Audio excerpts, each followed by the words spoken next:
नमस्कार दोस्तों। आज यानी 15 अप्रैल 2017 का हमारा प्रीलिम बूस्टर न्यूज़ डिस्कशन है। उसमें से देख लेते हैं कौन कौन सी न्यूज़ इंपॉर्टेंट है। देखिए 126वीं जन्म शताब्दी थी अंबेडकर जी की, और उस मौके पर प्रधानमंत्री जी ने आधार भीम ऐप को लॉन्च किया।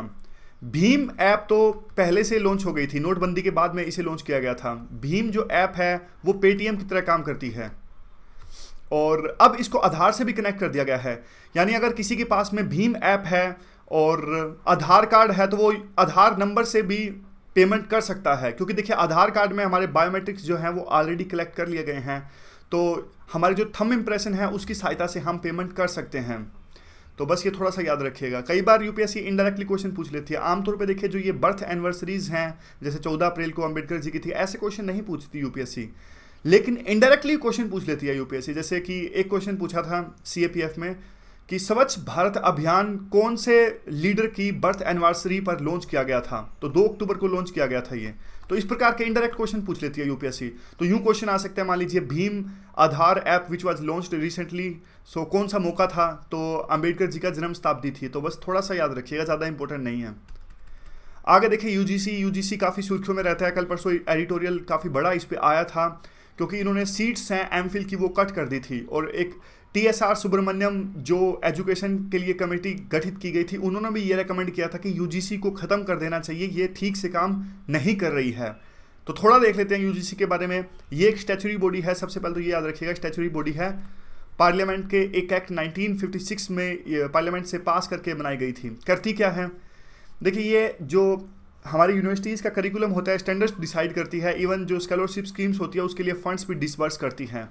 इसका हेडक्वार्टर है न्यू दिल्ली के अंदर में। बस एग्जाम के लिए इतना इंपॉर्टेंट है। आगे देखिए 7th शेड्यूल की बात है। काफ़ी बार आपने ये मांग सुनी होगी, जैसे वाटर की मांग। फिलहाल वाटर कंटेक्स्ट में तीस्ता रिवर को लेकर डिस्प्यूट है इंडिया और बांग्लादेश में। अब लेकिन ये इस पे एग्रीमेंट नहीं हो उसका। काफ़ी एक्सपर्ट्स ने कहा कि बांग्लादेश के साथ हमारे रिलेशंस अभी काफ़ी अच्छे हैं, और तीस्ता रिवर डिस्प्यूट का ना होना एक प्रकार से रिश्तों में तलखी ला सकता है। हमारी क्या हम क्यों तीस्ता डिस्प्यूट को साइन कर पाने में सक्षम क्यों नहीं हो पा रहे हैं, क्योंकि देखिए वाटर जो आता है वो आता है स्टेट लिस्ट में। जब तक ममता बनर्जी जो अभी फिलहाल सीएम है वेस्ट बंगाल की, उनकी सहमति नहीं मिलेगी तब तक ये एग्रीमेंट नहीं साइन किया जा सकता। वैसे तो देखिए सिर्फ ये बात नहीं, और भी काफ़ी चीज़ें रिस्पॉन्सिबल हैं। एक फेडरलिज्म में अगर मान लीजिए एक स्टेट विरोध कर रहा हो और फिर सेंट्रल गवर्नमेंट इस प्रकार से एग्रीमेंट साइन कर दे, तो वैसे तो देखिए कर सकते हैं, हमारे संविधान में ऐसा लिखा हुआ है, लेकिन फेडरलिज्म की भावनाओं के अगेंस्ट में जाता है। तो कई बार जैसे कर्नाटक और तमिलनाडु के आपस में भी लड़ाई हुई काफ़ी ज़्यादा कावेरी वाटर को लेके। तो बार बार ये मांग उठती है कि जो वाटर है अभी जो फिलहाल स्टेट लिस्ट में आता है उसको या तो कॉन्करेंट लिस्ट में भेज दिया जाए या फिर सेंट्रल लिस्ट में भेज दिया जाए। तो देखिए आपको थोड़ा बेसिक्स पता होना चाहिए कि जो हमारे संविधान के 7th शेड्यूल में डिवीजन ऑफ पावर्स की गई हैं। डिवीजन ऑफ पावर्स की गई हैं, सेपरेशन ऑफ पावर्स नहीं की गई हैं। याद रखिएगा, कई बार कंफ्यूजन हो जाती है इसमें। डिवीजन ऑफ पावर क्या है, ये है जब स्टेट में सेंटर में आपस में पावर्स डिवाइड होती हैं, उसको कहते हैं डिवीजन ऑफ पावर्स। तो 7th शेड्यूल के अंदर में कुछ पावर्स दी गई हैं स्टेट को, कुछ दी गई हैं सेंटर को, कुछ आती है कॉन्करेंट लिस्ट में, यानी दोनों स्टेट और सेंटर इस पे कानून बना सकते हैं। लेकिन आर्टिकल नंबर 254 कहता है कि अगर मान लीजिए स्टेट का कानून ऑलरेडी वहां पे बना हुआ है, सेंट्रल गवर्नमेंट वहां पे यानी पार्लियामेंट से वो कानून पास होता है, तो पार्लियामेंट का कानून प्रिवेल होगा। यह है डिवीजन ऑफ पावर्स, जिसका जिक्र है 7th शेड्यूल के अंदर में। अब बात आती है सेपरेशन ऑफ पावर्स क्या होता है। ये बिल्कुल सिंपल सा कंसेप्ट है, लेकिन काफ़ी कन्फ्यूजन हो जाती है इसमें। सेपरेशन ऑफ पावर्स देखिए वो होता है, हमारे डेमोक्रेसी के ना 3 पिलर्स होते हैं। एक होता है जुडिशरी, लेजिस्लेटिव और एग्जीक्यूटिव। तो इनके बीच में जो पावर्स है ना, डिफरेंस होना चाहिए, सेपरेशन ऑफ पावर्स। तो डिवीजन ऑफ पावर्स अलग है। अब देखिए अब 100 सब्जेक्ट्स हैं, यानी 100 ऐसे सब्जेक्ट्स जिस पर यूनियन गवर्नमेंट जो है वो ला बना सकती है। स्टेट के अंदर में 61 हैं और कॉन्करेंट के अंदर में 52 आते हैं। वैसे पहले ना ये 47 थे कॉन्करेंट के अंदर में। 1985-75 पता नहीं कब की बात है, 75 के आसपास की बात है, शायद लेट भी हो। तब क्या किया था, इंदिरा गांधी उस टाइम पे प्रधानमंत्री थी, तो उन्होंने ना 5 स्टेट सब्जेक्ट्स को कॉन्करेंट लिस्ट में भेज दिया था। जैसे weights and measures, education, wildlife, ये सब चीज़ें पहले ना स्टेट के अंदर में आती थी, लेकिन इंदिरा गांधी ने इनको फिर बाद में, उस टाइम में वो प्रधानमंत्री थी, और इन्होंने कॉन्करेंट लिस्ट में भेज दिया था इनको। उस टाइम पे देखिए हर समय सेंटर में भी कांग्रेस की सरकार होती थी और बाकी जगह भी स्टेट्स में भी कांग्रेस की सरकार होती थी, तो कॉन्स्टिट्यूशनल अमेंडमेंट करना आसान था। लेकिन आज के टाइम में तो इस तरह का कानून पास करना बहुत मुश्किल है, क्योंकि कोई भी स्टेट एक प्रकार से राजी नहीं होगा जल्दी से अपनी पावर्स देने में। जैसे एक और एग्जाम्पल के तौर पर ये भी इंपॉर्टेंट है, हेल्थ जो आता है वो भी स्टेट लिस्ट में आता है, प्रिवेंटिव डिटेंशन ये कॉन्टेंट लिस्ट में आता है, ये भी काफ़ी सुर्खियों में रहता है। तो बस ये 2-3 चीज़ें जो आजकल फिलहाल काफ़ी इंपॉर्टेंट है। वैसे सारी की सारी आप लिस्ट याद मत कीजिएगा, जैसे 100 सब्जेक्ट्स इसके याद करने लगोगे, इसके याद करने लगोगे, तो बिल्कुल भी नहीं। जो चीज़ें बहुत ज़्यादा सुर्खियों में हो बस वो देख लेना एक बारी। वाटर है वो स्टेट में, हेल्थ है वो भी स्टेट में, प्रिवेंटिव कॉन्करेंट में। सीआरपीएफ, देखिए एक जवान का वीडियो जारी हुआ जिसमें कैसे कश्मीरी यूथ जो है वो सीआरपीएफ के एक जवान को तंग कर रहे थे और काफ़ी धैर्य का परिचय दिया था जवान ने। तो सीआरपीएफ वैसे भी काफ़ी बहुत अच्छा काम करती है। इलेक्शंस, यूँ कहते हैं कि इलेक्शंस को फेयर एंड ट्रांसपेरेंट कंडक्ट करवाने में सीआरपीएफ का बहुत बड़ा रोल होता है, काफ़ी सुर्खियों में है इन दिनों। तो एक जो सबसे इंपॉर्टेंट बात आप याद रखिएगा, इसे कब बनाया गया था वो तो इतना ज़्यादा इंपॉर्टेंट नहीं है, 1939 में बनाया गया था। कौन सी मिनिस्ट्री के अंदर ये काम करती है वो सबसे ज़्यादा इंपॉर्टेंट है, तो मिनिस्ट्री ऑफ होम अफेयर के अंडर ये काम करती है और सेंट्रल एजेंसी है, स्टेट को सहायता करती है लॉ एंड ऑर्डर मेंटेन कर पाने में, जहाँ भी राइट्स होते हैं या फिर कुछ इंसर्जेंसी वगैरह होती है तो सीआरपीएफ का यूज किया जा सकता है। इवन जो रैपिड एक्शन फोर्स है, दंगे से निपटने के लिए जो फोर्स है, special force, rapid action force, यही सीआरपीएफ की ही 2 टुकड़ियों को कन्वर्ट करके रैपिड एक्शन फोर्स में कन्वर्ट कर दिया गया है, वो इसी का पार्ट आप कह सकते हो, स्पेशली दंगों से निपटने के लिए। अब देखिए अगला, एक अमेरिका ने बम का यूज किया अफगानिस्तान के खिलाफ में, काफ़ी मदर ऑफ ऑल बम्स था ये। यानी अगर देखिए न्यूक्लियर वेपन्स की बात छोड़ दी जाए तो इनको छोड़ के जो सबसे घातक बम हो सकता है, सबसे भारी या सबसे महंगा बम हो सकता है वो ये था, the mother of all bombs भी इसको कहते हैं। तो देखिए इसकी जो डिटेल्स हैं वो तो यूपीएससी डेफिनेटली नहीं पूछेगी, कितना भारी है, कितना कैसे है, कब लॉन्च किया गया, क्योंकि हमारा तो है नहीं, वैसे भी यूएस का है, तो ये सब डिटेल्स नहीं पूछेगी। मेरे हिसाब से तो यूपीएससी ये पूछ सकती है सिर्फ कहाँ इसे यूज किया गया, तो अफगानिस्तान की एक जगह है एचिन, वहाँ पे इसे यूज किया गया, और नरहनगुर ऐसा कुछ नाम है अगर इसका बिल्कुल स्पेसिफिक जगह पे आप जाओगे तो बस ये 2 चीज़ें इंपॉर्टेंट हैं। और ऐसा कुछ डिटेल्स आपको याद करने की आवश्यकता नहीं है कि बहुत ज़्यादा इसका वेट कितना है, लेंथ कितनी है, ये नहीं। देखिए मैं आपको बताता हूँ, जो ये चीज़ें होती है ना, हमारी जो चीज़ें हैं, मान लीजिए अग्नि मिसाइल, वो यूपीएससी फिर भी पूछ सकती है। क्यों? क्योंकि देखिए ये तो हमारी प्राइड से जुड़ा है। अगर डीआरडीओ कोई बढ़िया चीज़ बना रही है, कोई मिसाइल बना रही है, तो उसमें तो हमें प्राउड होना चाहिए ना, इसलिए कई बार यूपीएससी पूछ लेती है। अब दूसरे देशों के हथियार तो यूपीएससी नहीं पूछती, कभी भी नहीं पूछती, चाहे आप प्रीवियस ईयर के जो पेपर्स हैं कोई भी उठा के देख लो। तो खामखा का टाइम वेस्ट मत कीजिएगा इस पर। ये सुबह एडिटोरियल में हमने डिस्कस किया था, काफ़ी सुर्खियों में रहता है। नीचे का तो कई बार हम देख लेते हैं, साउथ चाइना सी, लेकिन ऊपर के जो सी हैं वो भी काफ़ी फेमस रहते हैं। तो थोड़ा मैप में देख लीजिए, ये मैप है, ये कोरिया पेनिनसुला है। कोरियन पेनिनसुला देखिए आपस में ये जब जापान सेकेंड वर्ल्ड वार हुआ था तो पहले जापान की कॉलोनी था ये कोरियन पेनिनसुला, और सेकेंड वर्ल्ड वार के बाद में जैसे इंडिया और पाकिस्तान का विभाजन हो गया था वैसे ही कोरियन पेनिनसुला का विभाजन हो गया था, 2 पार्ट्स में डिवाइड हो गया था, ऊपर नॉर्थ नीचे साउथ। तो काफ़ी विवाद रहता है, जैसे हमारी सिचुएशन है भारत और पाकिस्तान की वैसे ही इनकी है। नॉर्थ कोरिया ने भी वेपन्स बना लिए हैं, तो साउथ कोरिया हमारी तर्ज पर तरक्की कर रहा है, लेकिन नॉर्थ कोरिया पाकिस्तान की तर्ज पर पिछड़ रहा है और बार बार हथियारों के दम पे पूरे रीजन में एक प्रकार से डरा के रखता है या फिर इंस्टेबिलिटी पैदा करके रखता है। और क्वेश्चन इस तरह से पूछा जा सकता है कि कोरियन पेनिनसुला को जापान से कौन सा स्ट्रेट जो है वो अलग करता है, तो कोरिया स्ट्रेट, नाम से ही पता लग जाएगा। तो या इस प्रकार का क्वेश्चन भी पूछा जा सकता है कि जैसे साउथ कोरिया को चाइना से अलग करने वाला सी कौन सा है, तो यहाँ पे देखिए येलो सी है, ये चाइना है। चाइना तो वैसे यहाँ भी है लेकिन एक प्रकार से साफ साफ तो यही है, येलो सी अलग कर रहा है। सी ऑफ जापान यहाँ पे है, और नीचे कई बार ऑर्डर भी पूछ लेते हैं, ऑर्डर ऐसे पूछ लेते हैं जैसे यहाँ पे येलो सी है, नीचे ईस्ट चाइना सी है और नीचे फिर आएगा साउथ चाइना सी, तो इनको ऑर्डर में लगाइए, पहले येलो सी आएगा, फिर ईस्ट चाइना सी आएगा, नीचे साउथ चाइना सी आएगा, तो नॉर्थ टू साउथ ऑर्डर में लगाइए। इस प्रकार के क्वेश्चन यूपीएससी पूछ लेती हैं। चलते हैं आगे की ओर। आगे देखिए हमने कल तक क्या डिस्कस कर लिया था। कल तक हमने जो हमारी मीनामाटा हमने जो ट्रीटी है, एग्रीमेंट है, वो डिस्कस कर लिया था। तो अब शुरुआत करने जा रहे हैं हम मॉन्ट्रियल प्रोटोकॉल से। मॉन्ट्रियल प्रोटोकॉल जो आया था देखिए वो आया था 1989 में। 1989 में काफ़ी एक प्रकार से कुछ रिपोर्ट्स आई थी और उसके बाद में ऐसा रिपोर्ट्स में पाया गया था कि जो हमारी ओजोन लेयर है, ओजोन लेयर जो हमें बचाती है अल्ट्रा वायलेंट रेज से, वो डिप्लीट हो रही है ओजोन लेयर। तो काफ़ी तरह के ऐसे सब्सटेंसेस थे, क्लोराइन और ब्रोमाइन के सब्सटेंसेस थे, क्लोरोफ्लोरोकार्बन, जैसे कि मैंने तो देखिए इसमें 6 सब्सटेंसेस थे, जैसे कि क्लोरोफ्लोरोकार्बन, हाइड्रोफ्लोरोकार्बन और HFC ये 6 थे मेनली।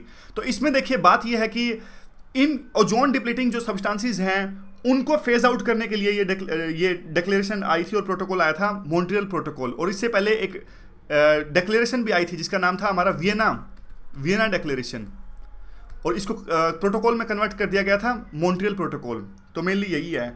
बस 2-3 बातें आपको इसके बारे में याद रखनी है कि लीगली बाइंडिंग है, ये लीगली बाइंडिंग है और 1999 में आई थी, 197 देशों ने साइन किया था, तो यूनिवर्सल ट्रीटी है ये। कई बार आता है ना, कुछ देश मना कर देते हैं, जैसे क्योटो प्रोटोकॉल को मना कर दिया था यूएस ने, लेकिन ये यूनिवर्सल है, सभी देशों ने इसे साइन किया था मॉन्ट्रियल प्रोटोकॉल को, तो याद रखिएगा। उसके बाद में आता है हमारा पेरिस एग्रीमेंट। ये तो अभी अभी हुआ था, 2015 में हुआ था और पेरिस में कॉन्फ्रेंस हुई थी। किस लिए? देखिए थोड़ा आपको मैं बैकग्राउंड बताता हूँ। क्योटो प्रोटोकॉल में क्या हुआ था, क्योटो प्रोटोकॉल में तो ये हुआ था ना 2008 से लेके 12 के बीच में ये करना था, जिसमें कि जो हमारे Annex 1 और Annex 2 कंट्रीज हैं, यानी कि डेवलप्ड कंट्रीज हैं, वो अपने एमिशन को कम करेंगे। कितना कम करेंगे? 1990 में वो जितना एमिट कर रहे हैं उसका 5% वो कम कर देंगे। इस प्रकार की ट्रीटी साइन हुई थी, प्रोटोकॉल आया था क्योटो प्रोटोकॉल, जो कि आया था 1997 में। लेकिन एक क्वेश्चन ये उठता है कि देखिए ग्लोबल एमिशंस तो बढ़ता ही जा रहा है, तो 2012 के बाद में क्या होगा? 12 के बाद में भी कोई ना कोई ट्रीटी होनी चाहिए ना। तो अब देखिए काफ़ी सालों तक ये लगे रहे, कोप यानी कॉन्फ्रेंस ऑफ पार्टीज होती हैं जो, वो ये साइन करते रहे, मतलब अटेंड करते रहे। कभी कोपेनहेगन में होती, जैसे 2010 में कोपेनहेगन में हुई थी, कैनकम में हुई, लेकिन इनसे कोई एग्रीमेंट नहीं आया। 2000 फिर इन्होंने क्या किया, 2010 के आसपास इन्होंने एक्सटेंड कर दिया। इतनी सारी डिटेल्स याद करने की आवश्यकता नहीं है, कहानी समझा रहा हूँ ताकि समझ में आ जाए। 2010 के आसपास इन्होंने ये निर्णय लिया कि कम से कम ना, ये जो हमारा फिलहाल क्योटो चल रहा है ना, जो 2012 तक था, इसको एक्सटेंड कर दो 2020 तक। समझ गए? यानी अभी तो क्योटो प्रोटोकॉल ही चल रहा है, यानी वही एमिशंस को कम करना है डेवलप्ड कंट्रीज को, और जो भी चीजें उसमें थी क्योटो प्रोटोकॉल, उसी के अकॉर्डिंग अभी एमिशंस कम हो रहा है। लेकिन 2020 के बाद में क्या होगा, उसके लिए आई हमारी पेरिस एग्रीमेंट। समझ गए? पेरिस एग्रीमेंट किस लिए? अभी 2020 के बाद में देश किस प्रकार से एमिशंस को कम करेंगे, उसके लिए आया था पेरिस एग्रीमेंट। तो अब कुछ बातें जो हमारे प्रीलिम के लिए इंपॉर्टेंट है वो ध्यान से देखिएगा। एक सेकंड, ये मिटा देता हूं मैं। तो देखिए सबसे पहले तो आप ये याद रखिएगा, क्योटो प्रोटोकॉल बाइंडिंग था, लेकिन पेरिस जो हमारी क्लाइमेट चेंज का एग्रीमेंट हुआ था, ये नॉन बाइंडिंग है। जी हाँ, ये याद रखिएगा, प्रीलिम के लिए इंपॉर्टेंट है, ये नॉन बाइंडिंग है। तो देखिए क्या होगा फिर, नॉन बाइंडिंग नहीं है तो टारगेट्स कैसे? इसमें देखिए INDC का यूज होता है। INDC मतलब इंटेंडेड नेशनल डिटरमाइंड, जो कर कम करते हैं, C4 कंट्रीब्यूशंस, यानी सभी देश अपने अपने टारगेट्स देंगे। जैसे इंडिया ने काफ़ी सारे टारगेट्स दिए। इंडिया ने कौन कौन से टारगेट्स दिए?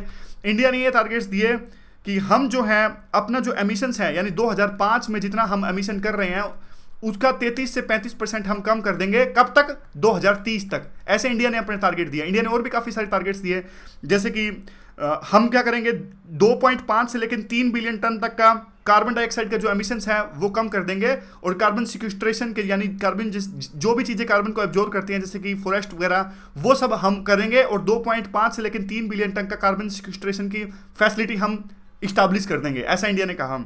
इंडिया ने और भी काफ़ी कुछ कहा, जैसे कि 40% हम इलेक्ट्रिक पावर जो है वो जनरेट करेंगे नॉन फॉसिल फ्यूल से। तो ये तमाम तरह की बातें कहीं। ऐसे ही सभी देशों ने अपने अपने टारगेट्स रखे, लेकिन बाइंडिंग नहीं है ये। समझ गए? बाइंडिंग नहीं है। फिर क्या हुआ कि एक और भी इसमें जो बात कही गई थी, ये कही थी कि 2023 के बाद में हर 5 साल में जो ये टारगेट्स हैं वो सभी कंट्रीज जो हैं अलग अलग करेंगे, यानी रिवाइज होंगे ये टारगेट्स हैं, और बाकी कंट्रीज ये टारगेट्स बढ़ा के देंगे, और ज़्यादा बढ़ा के देंगे, रिवाइज करके देंगे 2023 के बाद में, हर 5 साल बाद। समझ गए? ये सारी पेरिस क्लाइमेट चेंज की ट्रीटी है। अब देखिए इसमें और भी काफ़ी तरह की डिटेल्स है वैसे तो, कि जब तक 55 कंट्रीज़ है वो रेटिफाई नहीं करेंगे और तब तक ये साइन नहीं आएगा, और 55 कंट्रीज़ ऐसे होने चाहिए जो कि 55% एमिशंस करें। वो सब चीज़ें तो देखिए पुरानी हो गई, क्योंकि ऑलरेडी ये फॉर्म में आ चुकी है, ऑलरेडी साइन कर चुके हैं, तो ये डिटेल्स आपको याद रखने की आवश्यकता नहीं है।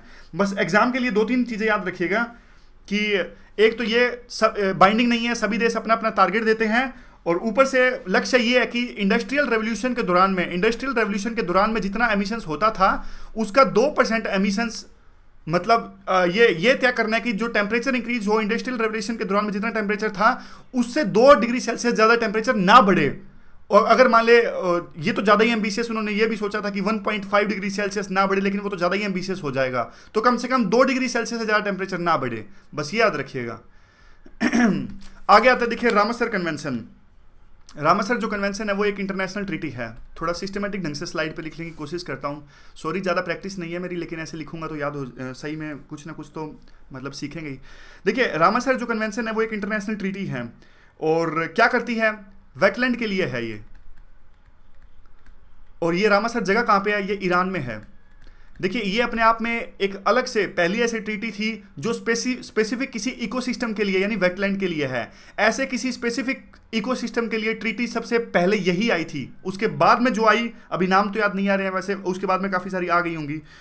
और क्या करती है, देखिए ये वेटलैंड को बचाने की कोशिश करती है। इसके लिए है मॉन्ट्रिक्स रिकॉर्ड। ये मॉन्ट्रिक्स जो रिकॉर्ड है, इसके बारे में यूपीएससी ने क्वेश्चन पूछा था। तो मॉन्ट्रिक्स रिकॉर्ड क्या करता है, देखिए ये जो रामसर साइट्स हैं, फेमस रामसर जो साइट्स हैं, उनको एक रजिस्टर में नोट करते हैं। एग्जांपल के तौर पे आपको बताऊं तो मैं, इससे क्या होता है, रामसर साइट्स को इस रजिस्टर का नाम है मॉन्ट्रिक्स रिकॉर्ड। फिर ये कंसीडर करते हैं, देखते हैं, एनालाइज करते हैं कि जो वेटलैंड की जो साइट्स हैं उन पर क्या फ़र्क पड़ रहा है, क्या वो डिग्रेड हो रही हैं या फिर ठीक हो रही हैं, डिग्रेड हो रही हैं तो क्यों हो रही हैं, ताकि इसी प्रकार के सभी तरह के रिकॉर्ड्स रखे जाते हैं इस मॉन्ट्रिक्स रिकॉर्ड्स के अंदर में। और इंटरनेशनल ट्रीटी है। और तो इसके अलावा कुछ ज़्यादा इंपॉर्टेंट क्वेश्चन बनता नहीं है। एक ये बनता है कि इंडिया की 20 साइट्स हैं इस जो रामसर कन्वेंशन के अंदर में आती है, 26 साइट्स हैं। अब देखिए 26 के 26 नाम याद रखने तो जरूरी है नहीं, क्वेश्चन वैसे शायद एक दो बार पूछा भी गया है कि कौन सी जो है ये रामसर साइट है क्या नहीं है, लेकिन आमतौर पर जो ये क्वेश्चन पूछे जाते हैं ना वो उस दौरान करंट अफेयर में होते हैं, वो सुर्खियों में होते हैं। अब मान लीजिए अब इस साल कोई नई रामसर साइट ऐड हुई है, वो तो इंपॉर्टेंट है। अब ये सारे 26 के 26 याद करने लगेंगे तो ऐसे तो इंपॉर्टेंट नहीं होता, ऐसे तो बहुत ज़्यादा चीज़ें याद नहीं होंगी, तो बाद के लिए इनको छोड़ दो। पहले जो प्रायोरिटीज़ हैं उन पे ज़्यादा फोकस करना ज़्यादा सही रहेगा, जैसे कि पॉलिटी हिस्ट्री, क्योंकि पॉलिटी हिस्ट्री ये चीज़ें पढ़ी हों तो ये इनमें क्वेश्चन गलत होने की संभावना काफ़ी कम होती है। बजाय इनके जो इतनी ज़्यादा साइट्स याद करने की कोशिश करोगे तो काफ़ी दिमाग में बैठेंगी नहीं ये चीज़ें। आगे देखिए अगला है REDD। रेड क्या है, देखिए रेड है reducing emissions from deforestation and forest degradation. समझ गए, यानी डिफोरेस्टेशन से और फॉरेस्ट डिग्रेडेशन से जो एमिशंस होता है उसको कम करने के लिए ये आया था रेड। और कब आया था, सबसे पहले तो देखिए इसका जिक्र किया गया था 2005 के आसपास में। अब एक आंकड़ा आया था, आंकड़े के अनुसार क्या था, ग्लोबल ग्रीन हाउस जो एमिशंस होता है वो इस वजह से काफ़ी ज़्यादा होता है, 12 से 29% तक होता है ये, डिफोरेस्टेशन से, फॉरेस्ट डिग्रेडेशन से, इन सब चीज़ों से। तो अब डेवलप्ड कंट्रीज़ ने डेवलपिंग कंट्रीज़ को कहा कि आप देखिए फॉरेस्ट को बचा के रखिए और इसका डिफोरेस्टेशन मत होने दीजिए और वनों को मत कटने दीजिए। तो इंडिया ने शुरू में तो इसमें पार्टिसिपेट नहीं किया था, और इंडिया ने कहा था कि देखिए आप हमारी बात कर ले हो, आप तो कुछ करते नहीं हो, आपने तो सारा ये एमिशंस फैलाया है, आपने तो इंडस्ट्रियल रेवोल्यूशन का सबसे ज़्यादा फायदा उठाया है। उसके बाद में क्या हुआ, उसके बाद में फिर रेड प्लस आया, तो उन्होंने कहा, डेवलप्ड कंट्रीज ने कहा ठीक है हम आपके कुछ कंसर्न्स एड्रेस करने की कोशिश करते हैं, तो रेड प्लस आया। रेड प्लस में क्या होता है, रेड प्लस में देखिए सिर्फ डिफोरेस्टेशन और डिग्रेडेशन की बात नहीं की गई है, इसमें एफोरेस्टेशन की भी बात की गई है। ना सिर्फ डेवलपिंग कंट्रीज को अपने फॉरेस्ट को कटने से बचाना है, बल्कि एफोरेस्ट भी करना है और ज़्यादा पेड़ों को उगाना भी है रेड प्लस में। ये डिफरेंस है रेड प्लस में और रेड में। तो और भी काफ़ी चीज़ें आई नई रेड प्लस में, जैसे कि सस्टेनेबल मैनेजमेंट ऑफ फॉरेस्ट, या फिर conservation of forest carbon stocks, enhancement of forest carbon stocks. तो कहने का मतलब एसेंस एक ही निकलता है, और एफोरेस्टेशन भी है, यानी पेड़ों को उगाना भी है रेड प्लस में। और एक जो इंपॉर्टेंट जिस पे बात पूछा जा सकता है वो ये है कि डेवलप्ड कंट्रीज डेवलपिंग कंट्रीज को पैसे भी देते हैं रेड प्लस के लिए, यानी अपने वनों को सहेज के रखने के लिए और ज़्यादा पेड़ों को उगाने के लिए। और इस पर क्या क्वेश्चन पूछा जा सकता है, और तो कुछ नहीं पूछा जा सकता, बस ये याद रखिएगा किस लिए है ये रेड और किस लिए है ये रेड प्लस। अब आता है कि देखिए आगे जो है हमारी ये आती है रोटरडम कन्वेंशन। जो ये रोटरडम है, ये जगह का नाम है, नीदरलैंड में है। ये किस लिए था ये देखिए जो हैजार्डस या फिर केमिकल पेस्टिसाइड्स होते हैं, मान लीजिए कुछ हानिकारक केमिकल पेस्टिसाइड्स हैं, उनका ट्रेड होता है डिफरेंट कंट्रीज़ के बीच में, डेवलप्ड कंट्रीज़ के बीच में या फिर डेवलपिंग कंट्रीज़ के बीच में। तो वो उस ट्रेड को रेगुलेट करने के लिए कन्वेंशन आई थी जिसका नाम है रोटरडम कन्वेंशन। जब भी मान लीजिए एग्जाम्पल के तौर पे देखिए, मान लीजिए कोई देश जैसे कि इंडिया है, इंडिया मान लीजिए यूएस को कोई केमिकल पेस्टिसाइड्स एक्सपोर्ट कर रहा है, तो इंडिया प्रॉपर उस जो पैकेज है उस पर सभी तरह के लेबल लगा के भेजेगा कि मान लीजिए ये पेस्टिसाइड हम भेज रहे हैं, केमिकल पेस्टिसाइड है, इसको इस प्रकार से हैंडल करना है, सारी डिटेल्स उसके बारे में, ये सब चीज़ें रेगुलेट करती है ये कन्वेंशन है जिसका नाम है रोटरडैम कन्वेंशन। समझ गए? यानी जो हैजार्डस केमिकल और जो पेस्टिसाइड्स होते हैं उनको इंटरनेशनल ट्रेड में रेगुलेट करने के लिए कन्वेंशन इस्टेब्लिश की गई थी और जिसका नाम है रोटरडैम कन्वेंशन। और यूएन ट्रीटी है, ये भी याद रखिएगा, प्रीलिम में क्वेश्चन पूछे तो यूएन ट्रीटी है। कब आई थी? देखिए कब आई थी, बस ये वो इसलिए इंपॉर्टेंट है कि यूपीएससी अगर क्रोनोलॉजिकल ऑर्डर पूछ ले कि 4 ट्रीटीज हैं इनको क्रोनोलॉजिकल ऑर्डर में लगाइए, तो हर एक को ऐसे बिल्कुल रट्टा मारना कि ये 2004 में आई थी, बस एक आइडिया होना चाहिए भाई 2000 के आसपास आई थी, बस इतना कुछ पता हो तो भी काम चल जाएगा। आगे देखिए स्टॉकहोम 1972, ये अपने आप में पहली इन्वायरमेंट पे कॉन्फ्रेंस थी, ये 1972 में आई थी। 1972 से पहले देखिए क्या हुआ था मैं आपको बताऊं कि काफ़ी ज़्यादा ना हू एंड क्राई हुई थी काफ़ी चीज़ों पे, जैसे कि साइलेंट स्प्रिंग, एक बुक आई थी साइलेंट स्प्रिंग, रिचल कार्सन उनका नाम था, और पेस्टिसाइड्स किस प्रकार से हमारी फूड चेन में एंटर कर रहे हैं, तो उसके लिए ये बुक आई थी और काफ़ी ज़्यादा हमारे पूरे वर्ल्ड के अंदर में इस पर चर्चा हुई थी और ये डिस्कस किया गया था कि किस प्रकार से मानव की वजह से इन्वायरमेंट का नुकसान हो रहा है। तो अपने आप में ये पहली कॉन्फ्रेंस थी इन्वायरमेंट के ऊपर में, स्टॉकहोम कॉन्फ्रेंस, और काफ़ी चीज़ों पर डिस्कशन की गई थी कि डेवलपिंग कंट्रीज़ कैसे उनको डेवलपमेंट की भी आवश्यकता है, उनको अपने लोगों को गरीबी से बाहर निकालने की आवश्यकता है, तो इसलिए डेवलपिंग कंट्रीज़ हैं वो एक लेवल के बाद में इन्वायरमेंट पे ध्यान नहीं दे सकते। इस तरह की तमाम तरह की चीज़ों पे डिस्कशन हुई थी ये। इंदिरा गांधी ने पूरा नैरेटिव ही चेंज कर दिया था उस टाइम पे, यूँ कहते हैं। नॉलेज के तौर पे बताऊं तो देखिए डेवलप्ड कंट्रीज़ ना डेवलपिंग कंट्रीज़ को काफ़ी आरोप लगा रहे थे, जैसे वो कहते थे कि डेवलपिंग कंट्रीज़ हैं वो फॉसिल फ्यूल्स का यूज़ करते हैं, लकड़ी जला के एनर्जी पैदा करते हैं, गोबर के उपलों से एनर्जी पैदा करते हैं, तो इससे इन्वायरमेंट को नुकसान पहुंच रहा है। तो इंदिरा गांधी ने कहा कि तो हम क्या करें, आपने तो सारा जो है वो इन्वायरमेंट को ख़राब कर दिया इंडस्ट्रियल रेवोल्यूशन के दौरान में, और जब हमारे देशों की अगर तरक्की की बारी आई तो आप हमें मना कर रहे हैं। तो बस याद रखिएगा, और कुछ ज़्यादा है नहीं। आगे देखिए है Stockholm convention on persistent organic pollutants.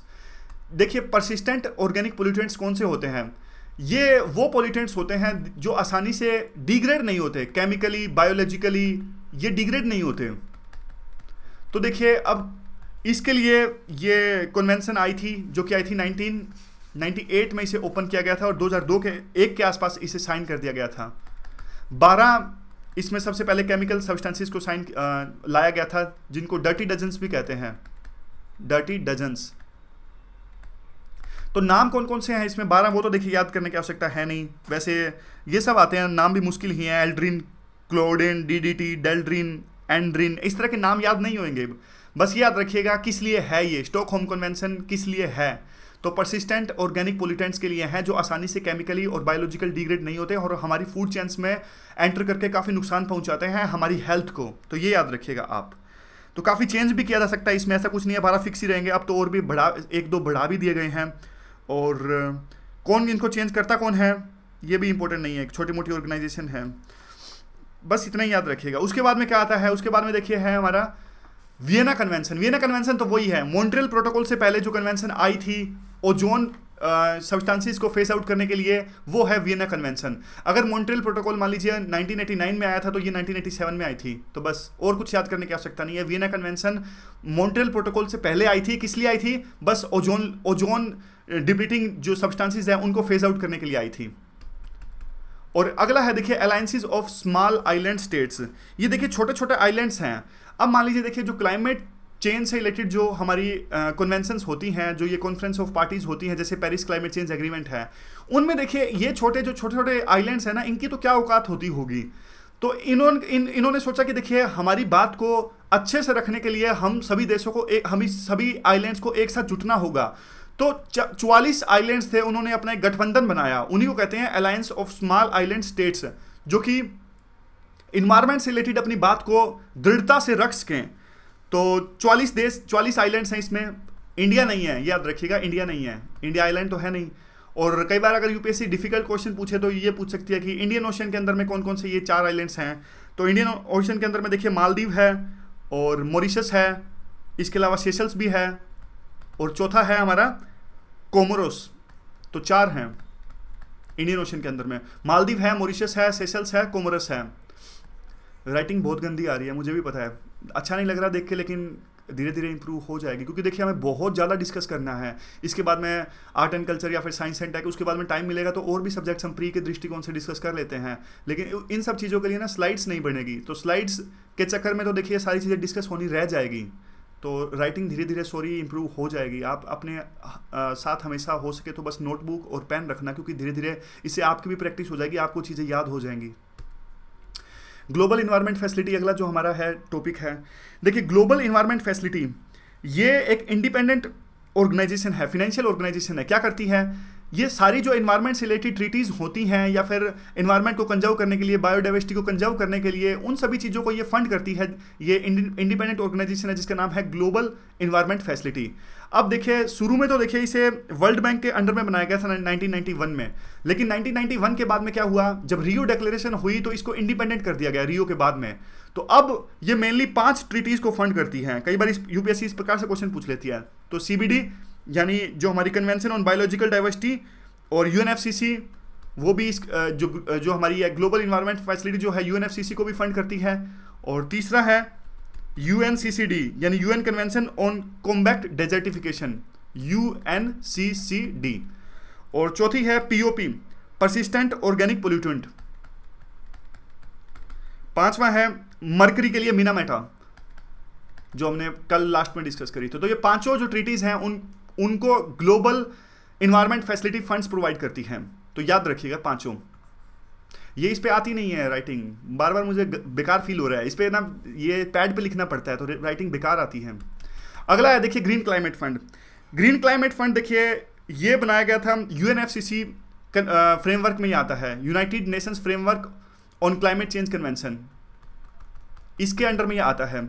आपको याद होगा ये 2010 के आसपास एक चीज़ डिसाइड की गई थी सीओपी में। सबसे पहले देखिए 2010 की जो कॉन्फ्रेंस ऑफ पार्टीज यानी सीओपी हुई थी वो कोपेनहेगन में हुई थी, तब इसका जिक्र किया गया था और 2011 में ये फॉर्म में आ गया था। डेवलप्ड कंट्रीज ने डेवलपिंग कंट्रीज को हर एक साल $100 बिलियन का फंड देने की बात कही थी 2020 तक, और उसके लिए ये इस्टेब्लिश किया गया था ग्रीन क्लाइमेट फंड। समझ गए, जो हमने कल भी डिस्कस किया था इसको। और इसका हेडक्वार्टर है साउथ कोरिया के अंदर में। साउथ कोरिया के अंदर में एक जगह है जिसका नाम है इंचियोन, यहाँ पे इसका हेडक्वार्टर है। आगे आता है कि देखिए आईपीसीसी तो नहीं है, आईपीसीसी बता देता हूँ वैसे आपको। आईपीसीसी में क्या है देखिए, ये जो है inter governmental panel on climate change, यही है। ये 1987 के आसपास इस्टेब्लिश किया गया था। इसमें क्या है, कई देशों के साइंटिस्ट एक प्लेटफॉर्म पे जुटते हैं और काफ़ी सारी जो इन्वायरमेंट से रिलेटेड जो रिपोर्ट्स हैं उसको एनालाइज करते हैं। बस एक बात इसमें सबसे इंपॉर्टेंट आप याद रखिएगा, जो आईपीसीसी है अपनी रिपोर्ट्स जारी करता है लेकिन खुद से रिसर्च नहीं करता। जो ऑलरेडी इन्वायरमेंट से रिलेटेड जो रिपोर्ट्स वो पब्लिक डोमेन में है उनको एनालाइज करके ये अपनी रिपोर्ट जारी करता है। तो बस ये याद रखिएगा आईपीसीसी। और किसके द्वारा ये बनाया गया था आईपीसी, ये बनाया गया था वर्ल्ड मेट्रोलॉजिकल ऑर्गेनाइजेशन और यूएनईपी के द्वारा में, WMO प्लस में यूएनईपी के द्वारा बनाया गया था ये। और ये बनाया गया था कब, 1987 के आसपास। ठीक है। अगला है देखिए हमारा ये इंटरनेशनल सोलर अलायंस। तो इंटरनेशनल सोलर जो अलायंस है ये तो जब फ्रांस के राष्ट्रपति आए थे हमारे देश की यात्रा में 2015 के पेरिस क्लाइमेट चेंज के बाद में आए थे, तब इस्टेब्लिश किया गया था। कौन कौन से देश आते हैं इसमें इंटरनेशनल सोलर अलायंस में, देखिए ये हमारी वर्ल्ड है यानी पृथ्वी या अर्थ है हमारा ये, और ये मान लीजिए इक्वेटर है, यहाँ पे जो है हमारी ट्रॉपिक ऑफ कैंसर है, नीचे ट्रॉपिक ऑफ कैप्रिकॉर्न है 23.5 ऊपर और 23.5 नीचे। तो इनके बीच में जो भी देश आते हैं ना वो आते हैं इसमें इंटरनेशनल सोलर अलायंस के अंदर में। तो मेनली तो देखिए नीचे ये वही देश आएंगे इसमें ज़्यादातर, तो अफ्रीका के, एशिया के या फिर ऑस्ट्रेलिया के, क्योंकि यूरोप तो ऊपर पड़ जाता है। करता क्या है ये इंटरनेशनल सोलर अलायंस, ये सोलर एनर्जी के यूज़ को बढ़ावा देगा, रिसर्च करेगा, डिमांड को बढ़ाएगा, टेक्नोलॉजी को शेयर करेगा, ये सब चीज़ें करेगा। और इंडिया ने पैसे भी दिए थे सेक्रेटरीट इस्टेब्लिश करने के लिए। इसका जो सेक्रेटरीट है वो गुरुग्राम में इस्टेब्लिश किया गया है। तो बस ये चीज़ें हैं, तो बस यही है। बस राइटिंग के लिए कमेंट मत करना प्लीज़, और कोई भी कमेंट आप कर देना। Thank you very much for discussion.